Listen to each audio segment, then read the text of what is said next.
Assalamu alaikum wa rahmatullahi wa barakatuhu. Barkanku da sake dawowa ajinmu na koyon lissafi. Kamar yadda kuke gani a wannan about problems on squares and square roots of numbers. So, question na farko aka ce find the sum of the square of 8 and the square root of 25. Wato za ka samo square na 8, ka samo square root na 25, sai ka samo sum ɗinsu. So, bari mu fara da shi. Menene square na 8? Wato 8 squared kenan. Yana nufin me? Za ka yi multiplying 8 in nan ne sau biyu. Tunda 8 square muka ce, kaga ya baka 64. Menene kuma square root na 25? Square root na 25 shi kuma shine 5.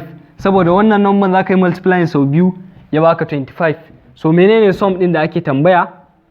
So sum will be equals to 64 plus 5 in nan, which is me 69.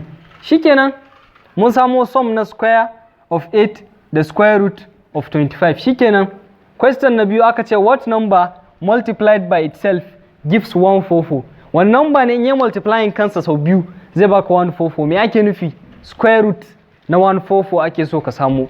Menene square root na 144? Number da ya multiplying kansa sau biyu ya baka 144 shine square root na 144. So kaga kenan 12 shine wannan number da idan kai multiplying sau biyu zai baka 144, sai ka ba su answer su a matsayin 12. Sai question na uku aka ce find the square root of 9 over 16. Idan aka samu square root din wannan, square root of 9 over 16 zai baka me? Menene square root na 9?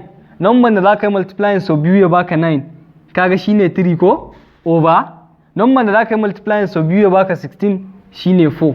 So a takaice square root na 9 over 16 shine me? 3 over 4. So a takaice wannan sune word problem on squares and square root of numbers. So mun gode da kallon bidiyon mu, kada ku manta idan muku yi subscribe YouTube channel din mu ba ku yi at ajin koyon lissafi, sannan ku share videos namu. Mun gode.